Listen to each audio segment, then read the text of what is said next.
So, hello people, welcome back to the channel. It's been a long time coming because I watched the Flash movie like a while ago. And, well, Filmento had to just release a video about this like 3 weeks ago and I didn't know. So, we're going to be watching this. Because when I watched the Flash movie, I was like, man, this movie sucks. And, yeah, that it is what it is. So, we're going to watch this. Here we are. Wait, really? Back to the movies.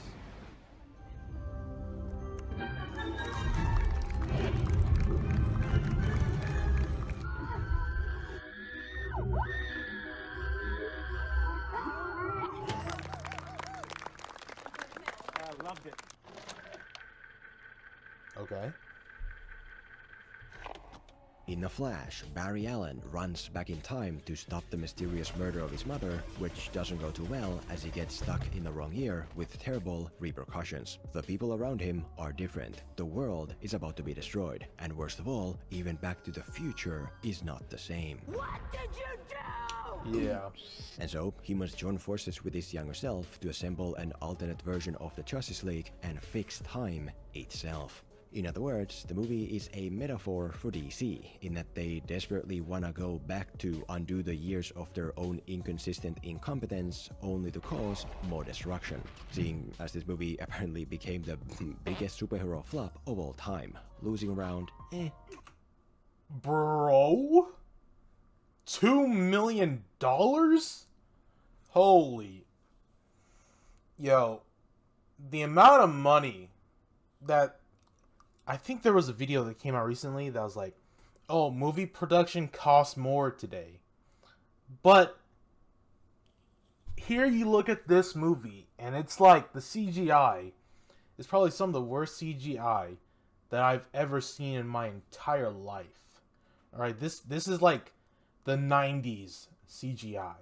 Like, this is like some like Japanese CGI, and it's like not in like Demon Slayer or like Chainsaw Man CGI. It's like bad CGI, like Berserk or like Overlord CGI.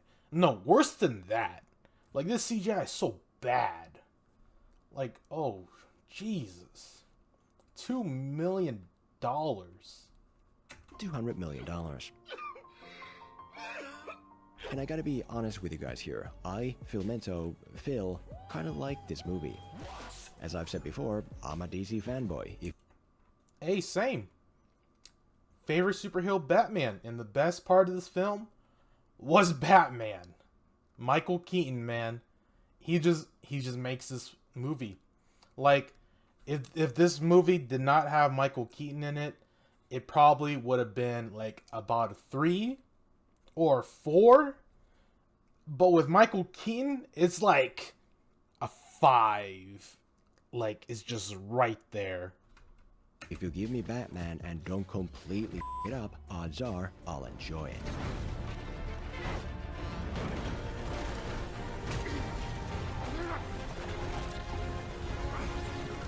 And it's not just my personal bias either, there's a lot of great stuff here. You have a great mystery at the core, you have a culturally hot multiverse. This was awesome. This was awesome. I think every scene in this movie that had Michael Keaton felt good. Ben Affleck, there was that one scene with Ben Affleck where he acts like a stumbling dweeb in like when he has the lasso, or he's holding on the lasso of truth of Wonder Woman, and then he's like stumbling his words. But it's like, when I think about the Justice League, the animated Justice League, Batman, he just doesn't say anything because he's like, yeah, I'm going to stumble my words. So I feel like they could have just went in that direction. But Universal engine. You have fantastic character work with the two Barrys. I always thought a movie about the Flash is a bad idea because he's a goofy comedic relief. I think the one thing I don't like about the Flash whenever it comes to this is that I think they're stuck on the Wally West version. You know, the ginger-haired Wally West. But when you think about Barry Allen, right? Barry, I think, from what I can remember, Wally was the jokester Barry was not. Barry was the one with like, he kind of, if I remember him correctly, Barry was like the guy who had the world on his shoulders, almost like Superman. But I think there was something about Barry that was a little jokestery, but not at the same time. Because Wally was all that. Wally was the whole jokester, if I remember it correctly. But also, I'm like remembering the Michael Rosenbaum, Wally West in the animated show too. Like that's what I remember of Flash. Like that's like my first introduction to Flash.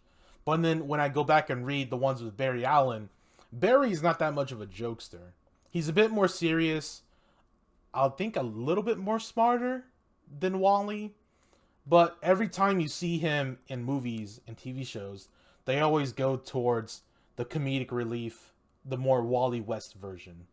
So for me, it's like, man, this is not how I remember him, but it's how I remember Wally West in the animated films. Or not films, but TV shows.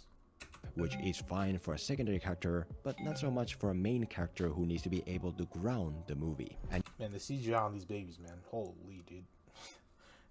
Even in the microwave, man, like, hey yo, the CGI was dog. Like the kids look like Play-Doh. yet, the filmmakers get around that issue by including young Barry, which allows old Barry in contrast to be grounded enough to ground things. It's both emotional and fun. Takes a long time to train your... I'm pretty sure everyone and their mothers know about the whole Ezra Miller stuff that I see a lot of people like don't talk about anymore. Even I forget what it was about. But like Ezra Miller did something, I don't know if it was like some, pedo stuff or some, talking to little kids type thing, but I liked what they did writing wise. Like they could have obviously recast Ezra Miller and all that stuff, which I think a lot of people wanted because of the whole thing that came out. And then who was it? I don't know if it was James Gunn or whoever that was like, yeah, we're not going to recast. We're just going to keep going with it because we already filmed it. And so, yeah, it probably would have pushed back the movie like, I don't know, another year or so. And I think they didn't want to do that because I think this movie was already in production before James Gunn came into like the head honcho position. So whatever for that. But I didn't mind the contrasting characters. The contrasting characters between a younger Barry and then this Barry, but also it's like an alternate universe Barry, where you see the difference between their lives, and I think it's a good contrast. molecular structure of solid objects. Jeez. Despite all that, however, the movie failed big time. Most people didn't go see it, and those who did didn't exactly feel a need to recommend it. I don't care. Yeah. And there are obvious individual reasons why, like the terrible CGI and some on-the-nose writing. True. But what's about the on-the-nose writing? Again, the writing in this, there was good parts, and then the rest of it was bad parts, right? Some of the good parts was some of the character development, and then Michael Keaton, of course. And then the bad parts was the whole rest of the movie. Sometimes you just have to let go. Sometimes we just have to let go. But in terms of the big picture issue, the root cause that all of us should learn from, I'd argue to be that The Flash is very frustrating to watch, even to be in. Let's see. He felt like an action figure in The Flash. That's kind of what he was. He was just kind of there as the big bad the whole time. He didn't really do much. He was kind of there to, like, propel the plot because he was kind of there just to kill Supergirl and then make alternate universe Barry freak out because he's in love with her as an idiot and turn into evil Flash. It's the cinematic equivalent of blue balling, meaning that, let's say you're with a girl and you're having sex. You're with a girl and you're holding hands. You feel good because you're holding a girl's hand, but then suddenly she lets go. And now you have all this pent up energy inside you that essentially hits a wall. That's The Flash in a nutshell, in terms of narrative and characters and the content of scenes. So Oh god, when they were showing all the Supermans and stuff, oh my god. Even the Nick Cage Superman that I think never happened, but Jesus Christ. All that CGI was so bad, bro. Even the Wax Figure Museum looks better than that. today, let's see what that means, how The Flash constantly frustrates the audience, and why that's a bad idea. Here's how to avoid blue balling your audience. Okay. You're supposed to put it on before it hits the floor.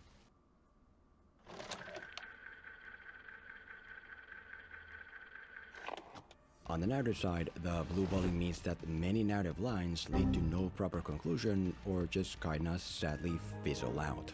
The obvious example of this is the main plot-driving mystery surrounding the death of Barry's mom. Someone took her life in her own home when Barry was a kid, someone Oh yeah, they also tokenized Barry, yeah. other than his dad, yet his dad was blamed. And now, to set things right, Hi, I'm Saul Goodman.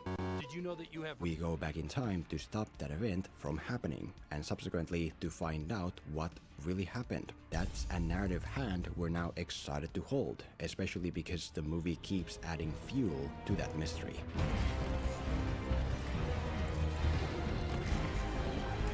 Oh yeah, they literally had, like, they could intertwine the whole, like, Yellow Flash killed Barry's mom thing, but they didn't do that. Or they didn't even show a glimpse of it.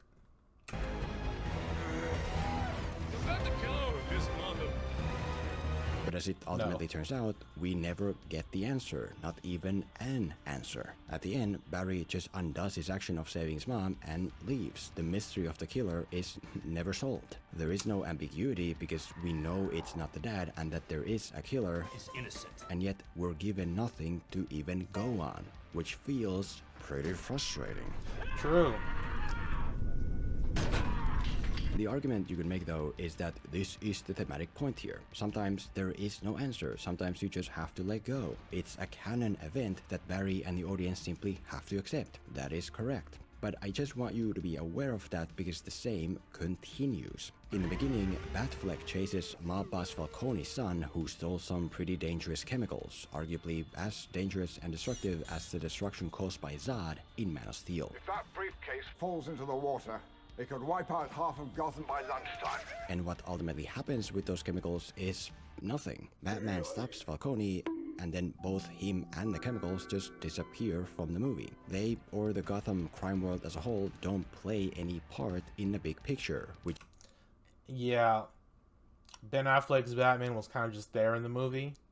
I feel like they try to play a little too much into Justice League again when it's supposed to be a Flash movie. Like, of course it's nice to see the other heroes, but it's a Flash movie, right? We want the Flash. But even the Flash in this was not all that good. we just kind of do this thing for a little bit, and then it's gone. What? It's gone. It's all gone.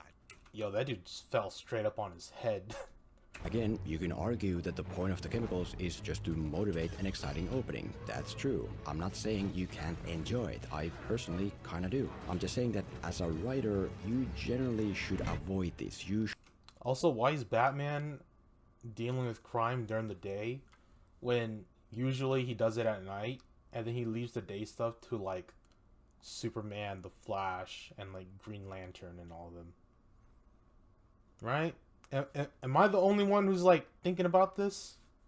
should always put in the work to make things as purposeful as possible. For example, what if instead of going to fight random Soviets to save Superman in the past, you connect that plot event to this opening? What if the Gotham crime world is somehow connected to the imprisonment of Superman in the alternate past? What if those chemicals or some past variation of them is connected to the way Superman has been imprisoned, or something else the other way around? You'd get the same things, but in a way that feels more rewarding, more meaningful than holding this hand for a little bit and then holding this entirely other hand for a little bit.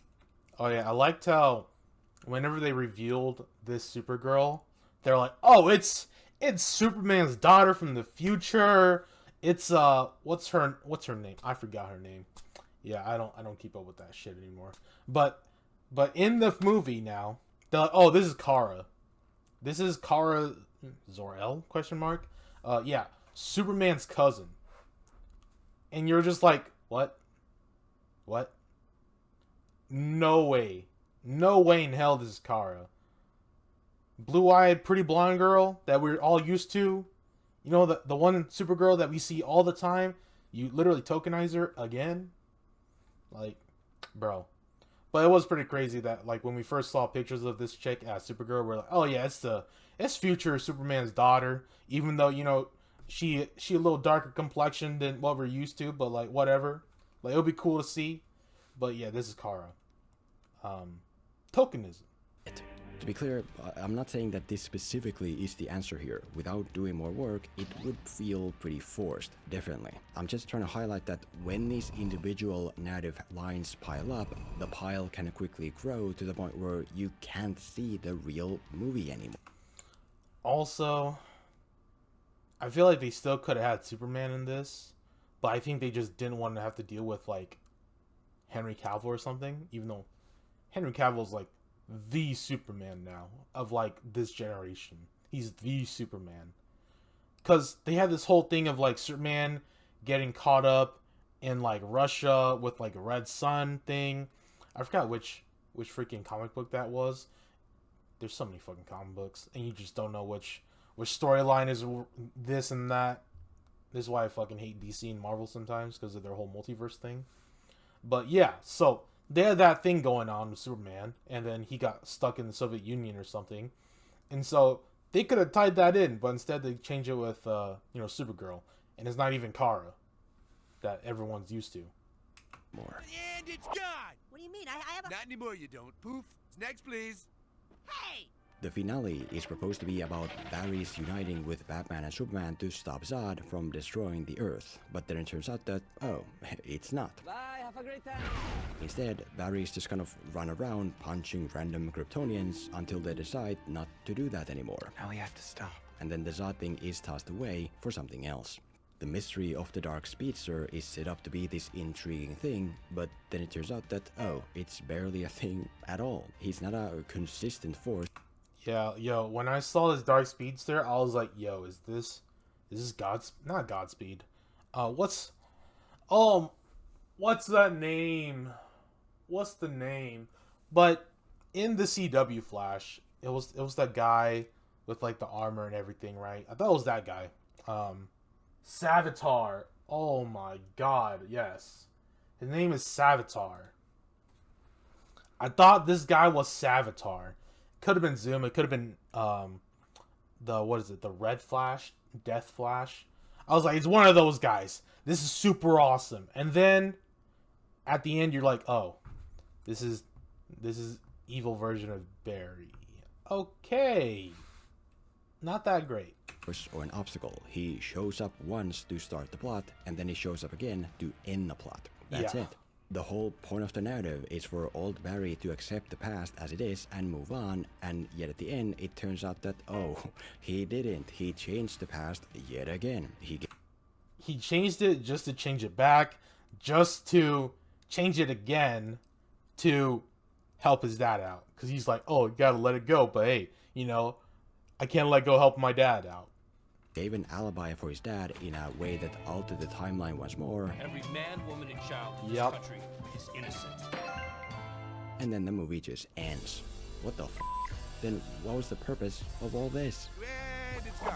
What? True. Yeah, that's gone. Please step aside. Overall, what I'm getting at is that you should carefully pick and choose the narrative lines and elements you introduce and then make the most out of them. Instead of offering 100 different narrative hands to touch, offer a few to hold. Because if you introduce elements like the old Batmobile and then never actually use them, it can easily feel like a letdown.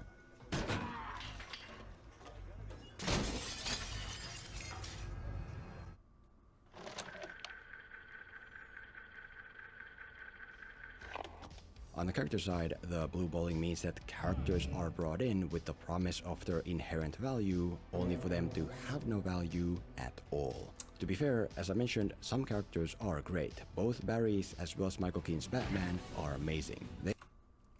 I'll definitely say a lot of the characters that was in this did not even need to be in here for the whole entire story and everything to be, you know, pushed forward.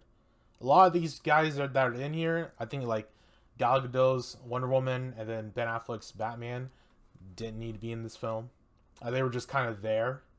Like in the beginning, they could have just showed Flash, you know, doing something like stopping a bank robbery or something, right? Instead of showing Batman chasing down whatever that was in the beginning. Like all that crap. They have proper relationships and emotional arcs and meaningful actions. They carry proper value of a proper character.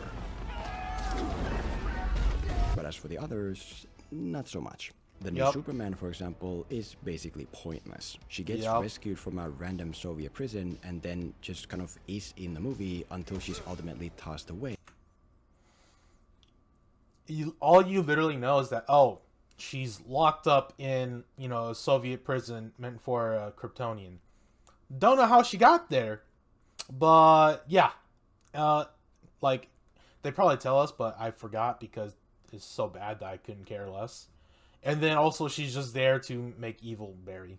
Like I already said this before. Like scrap. She gets killed so many times. She gets killed so many times, bro, by Zod. Oh, man.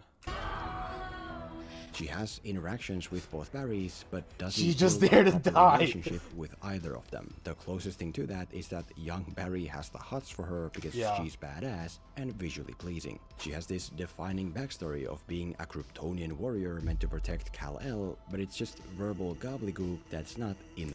She's meant to protect Kal-El, but she gets killed 5 million times, bro. She gets killed 5 million times. The movie. The infant did not survive. She has this arc. Oh yeah. Oh yeah. Oh, it was so stupid too that they caught, even though Zod was in the Phantom Realm. I think that's what it's called. I forget. The Phantom Realm.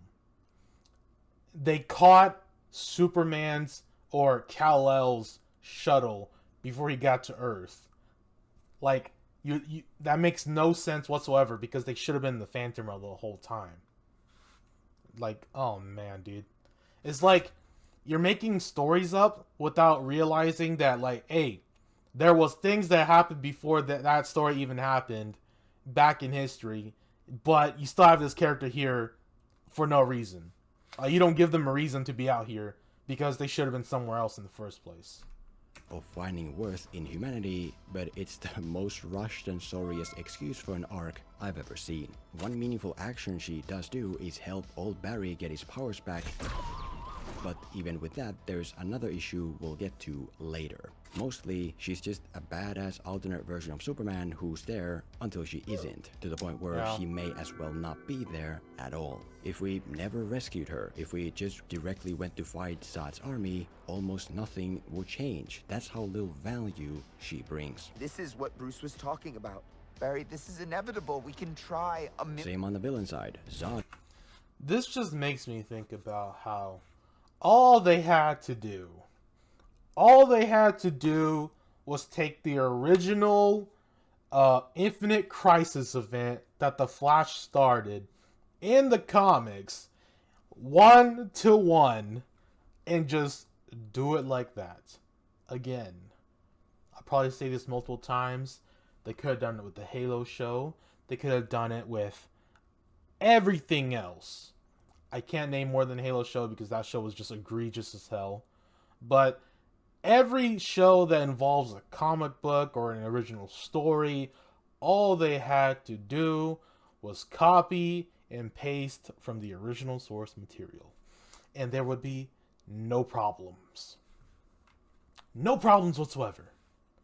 Most likely. is back, but this time without any kind of meaningful arc or relationships or emotional progression. He's just kinda there to fight until he's not. Even the actor was saying that this time it felt like playing an action figure. And it's even worse with Zod's henchman Faora, who I was excited for because she was amazing in Man of Steel. She was this emotionally committed Kryptonian insurgent who overpowered the hero side thematically, morally, evolutionarily, and also, yeah, physically. You will not wait for every human you serve. You will kill a million more. And yet here, she's f***ing useless. She's in 2 shots doing nothing of value, and then she's in a 3rd quick collection of shots where she just f***ing dies. That's literally it. What the fuck? Even when her True. battle body gets blown up, there's not even a proper close-up reaction from her. It's like she's not even acknowledging it. That these 2 guys just turn her companion into lightning soup. Oh no. Anyway, last week. As in, she's there, but not really. She's like a hand of a girl that's close enough to see, yet too far to actually touch or feel. That's what makes it so frustrating, being close to someone who's not really there. As for the rest, they're hardly worth a nickel. Batfleck does look cool and provide entertainment in the opening, but none of it means anything. He's just kinda there to be awesome for a bit, and then gets made to look like a goofy idiot because Literally what I said earlier. for reasons I genuinely do not understand, Warner's and DC desperately keep trying to do that. Develop this all-powerful persona to compensate for my childhood trauma. Never gets old. I would do a lot better just giving my money, man. Wonder Woman as well, They really did Ben Affleck dirty here. They did him dirty. Like, again, I will say this. They should have just did what they did in the Justice League animated TV show. Whenever Batman would have an interaction with fucking Wonder Woman, he wouldn't stumble. He would just be like, he'd probably mess up one word and then just be like, quiet. Not even going to say anything. He's in the opening to do one little thing, and that's it. She's basically a 3rd-rate Marvel character now. She once had real value of her own, and now she just kind of coasts on that value until it runs dry. She'll be in your movie for 3 seconds, sure. She'll be in your 10-year-old niece's birthday party, why not? It's not like she's worth anything more anymore. And don't even get me started on the ending. We have a bunch of weird CGI heroes from other universes who just can't Hey, yo, Christopher Reeve is always cool, but damn, the CGI sucks. stand there. It's like looking at animals at a zoo. I forgot who that was. You guys can't really see her that well, but Oh, Martin Scorsese was absolutely right with his warnings about Nicolas Cage. superhero movies. Oh god, the fidelity of the skin there, bro. Even the oh, you guys can definitely see it well. Like, look at that. Look at the freaking, like, I remember seeing pictures of not the Batman suit, the Superman suit for Nicolas Cage. You know, it's supposed to be a bit more like a plated muscle look. But the CGI on this one, oh god, it looks so bad. It's like they took one of the random like satin gloss finishes or textures on, like, I don't know, Blender or like Unreal Engine, was like drag drop. Oh, it's blue. Oh, it's kind of like a satin-ish finish. All right, cool, that works. The skin, yeah, we're gonna have like no fidelity. It's gonna be super smooth. It's gonna look like Play-Doh. Yep, that works. Right, dude. All the CGI is so they bad. are attractions you go look at. Yeah, let's bring in a dead actor simply to mine his inherent value for a bit. Sounds good. Never gets old. I guess I'm just ranting now, so the point I'm getting at is that if you include meaningful characters, you must do something meaningful with them. You can't just have them show up on the basis of their worth without developing that worth. If you bring in Faora, you must utilize Faora. And if you know you can't do that, then don't bring her in at all. True. Couldn't have said it even better. If the character's gonna do nothing, don't have them in there at all. We have to stop, okay? It's a sacrifice, yes, but at least I'm not disappointed. At least there's no girl offering me her hand that's not really there. Also, it's a crisis.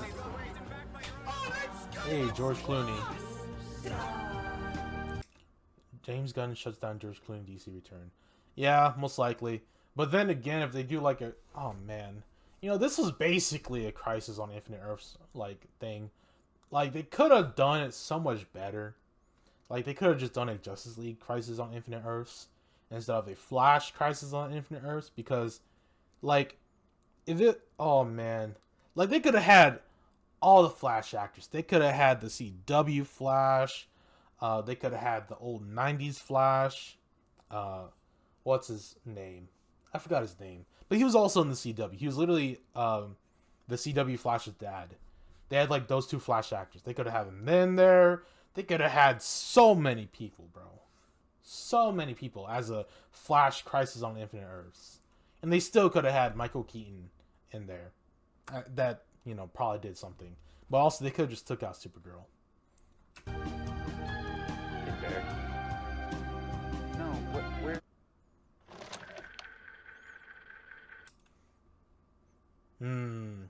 Seeing George Clooney again, I'm like, man, was the George Clooney Batman good? And I'm thinking, I'm like, it was okay. It was okay. It wasn't amazing, but it was okay. On the scene side, the blue balling means that the scene content is packed with additional material that hurts the scene's main purpose. If you look at the ending, for example, at its core, there's a very emotionally powerful disagreement. Old Barry wants to accept the past as it is because it's the only way, whereas young Barry is against it, against his mom dying. You're going back to kill Mom! No! You're staying! That's some real heavy stuff in terms of emotion. Oh, it's a knife? They even changed the story? I didn't even notice that. Because, of course, you know, everyone and their mothers that have read the Flash comics know that Yellow Flash kills Flash's mom, right? Eobard Thawne kills Barry Allen's mom, right? And then, of course, you know, all the story happens, everyone knows the story. But they changed it to she getting stabbed by, like, a burglar or something? Like, bro, that doesn't even... Oh, that doesn't even make sense! Emotion, we're on Civil War levels here. But unlike in Civil War, we also have all this extra stuff piled around it. We're in this weird CGI time world that looks absolutely laughable. We're seeing all these universe balls hitting each other. There's CGI Nick Cage just staring out like he's taking a dump. When I saw this in theaters, I was f***ing dying of laughter. I don't even know who that one is, but... Bro. Oh. When I saw this, yo, Flamento was dying of laughter. I was dying of cringe. I was sitting in my seat here, just like, I couldn't even look. I couldn't even look. I was like clutching my, bro, like, this gives me a heart attack, bro. Like, high blood pressure, bro. It's so bad. I was dying. That's the problem. I'm not supposed to be laughing. I'm supposed to be emotionally invested in this disagreement over whether Barry should let their mom die. Nah, I wasn't even invested in that because that was already wrong in the first place. I was like, hey, yo, all these Supermans and all these Supergirls, and you just see, like, a Supergirl getting killed by Zod multiple times, and you're just like, hey, bro, this is so stupid. As in, the main point of the scene is getting buried under all this other and oh yeah, Adam West Batman was there. That's cool. Look, I sympathize with the filmmakers. I just have to say this. I remember wake up in the morning before school, and it was like, I forgot what channel it was on. It was when I still had cable as a kid in elementary school. But they had the reruns of Adam West Batman, and it was like, it was kind of cool to watch. It was like, oh, this is cool. It's like supposed to be comedy, but like I didn't even laugh as a kid. It was just more like, oh, that was Batman back in the day. Interesting. But yeah, a little something. No idea how to visually do the multiverse time thing in a way that isn't dumb. Oh yeah, they even had Henry Cavill. My point is that if you don't know, then don't. Just simplify it. Have Barrys be in a dark void or something. Have them fight in the city as young Barry tries to stop old Barry from getting to their mom. Or they could have had a bunch of other world Flashes running in circles too. because at some point, every Flash runs into this conundrum of whether or not they should save their mom or something, right? I forget if Jay Garrick, that one Flash, also had that story. Because there's like so many Flashes now, and like they have all different stories. Like, I don't know if the original Infinite Crisis for Flash was Wally West or Barry Allen, but the one I remember the most is Wally West's one, because Barry Allen disappears, Wally West messes something up, wants to go back to try to find Barry to help him out or something, and then something happens, right? So I always forget which one, because DC and their multiverse bullshit. Like, you can't even get one continuity in line. Like, there's too many. And also, it's very hard to recommend someone to read something too. Like, unless you've read it yourself, or you're like, oh yeah, this is a really good storyline, but there's another storyline, and it's like they're not in the same universe. Yeah, it's so hard to recommend DC and Marvel comics. But yeah, so they could have had a bunch of other Flashes running in circles instead of a spiral of all the Justice League characters, all the cameos from all these past actors and stuff. They could have just had a bunch of other Flashes running in a circle. Like, they could have the Jay Garrick one, CW one, animated one, if they wanted to go there. Like, they could have done all that stuff. It doesn't really matter so much what's around them. We don't give a shit about these multiverse balls. What we care about is the disagreement. A simplified version of the scene would be visually less, yes, but at least its emotional crux would be preserved. And then Zoom or Savitar jumps in and tries to kill them both, and they do something about it. As another example, look at the scene of old Barry trying to get his powers back by recreating the dangerous scenario of getting hit by lightning. He gets shocked like 3 times, What ends up happening is that it doesn't work, and then Superman returns to take Barry to be hit by another lightning, and then it works. And again, I get why the filmmakers did this. They use old Barry's scene to also develop Superman. I respect that. But the issue, once more, is that it's burying the purpose of the scene. The emotional crux here is to showcase that Barry is willing to do anything and suffer any pain for a chance to undo the mess he made. That's the scene. And which definitely did kind of make his character a little bit better. But Supergirl's in here for kind of no reason at the same time. Still. When Superman gets mixed in, it brings all this confusion. What do you mean the first lightning didn't work? How do they immediately know that without waiting? And how come it didn't work? Why wouldn't it work? Why does the second lightning magically work? And also, what do you mean Superman returns to help? She was just at the battlefield. She was seen by Zod. Why would Zod let her go? Why wouldn't he follow her with a ship? Why would he stay to fight the... Yo, he's bringing up questions I didn't even think about. But he's so right. He's so right. US Army, which means nothing to him. Like, To be fair, you can accuse me of nitpicking here, and I'll accept that. Nah, he's right, though. He's right. Like, there's a lot of, like, plot holes that need to be answered, or need to be filled, and you're just not filling them. But what I'm getting at is that you should add building blocks to the foundation of a scene only when they fit and improve the foundation. In the Soviet sequence, young Barry gets shot through the leg to nullify his speed powers, which I understand. That's how you increase tension. If young Barry had his speed powers, it'd all be way too easy. But what I don't understand is why he doesn't heal. Yeah, because Flash has, like, super regeneration because of his powers. You know what? Dude, there's, like, so many things about all these characters that I don't even remember.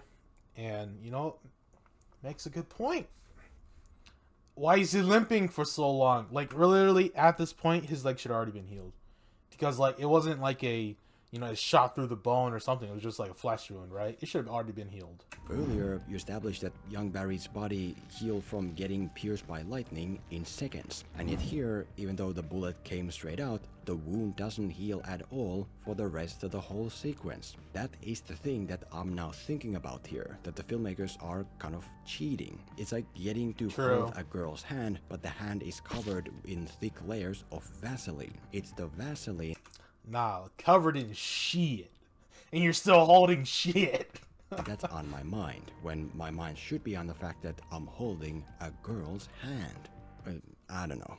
I guess the lesson is to be mindful of the elements you use to build your scenes. Tomato sauce can make spaghetti taste better so long as it doesn't destroy the spaghetti's taste. But if it does, if the tomato sauce breaks the logical and thematic point of the spaghetti, maybe don't pour it on. Maybe let the spaghetti be. Otherwise, it's much harder for the audience to enjoy your spaghetti, because all they can think about is the tomato sauce. He probably could have used the analogy of like baking a cake with salt instead of sugar.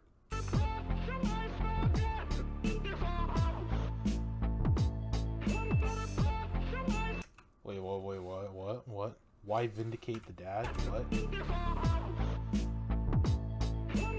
Why vindicate the dad if it goes against the theme? So, why clear the dad of his crimes if it goes against the theme of The Flash? Or the movie?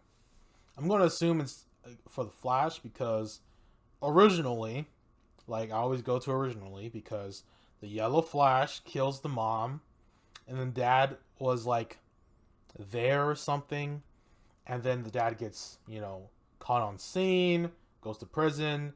Barry tries to find a way to get his dad out, and then of course Barry finds out that it was Eobard Thawne or the Yellow Flash the whole time.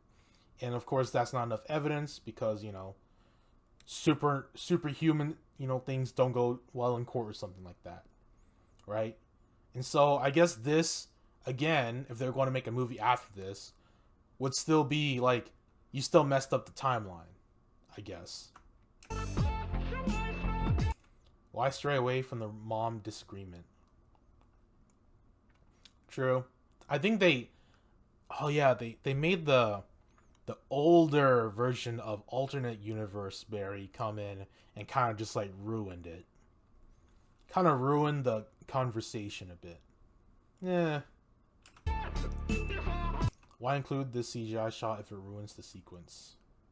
The speed effect was cool until we saw him running up. Yeah, yo. The way they made him run in this was so bad. Like, he looks so weird. Why make food so technically relevant at the start and it's not at the end? True.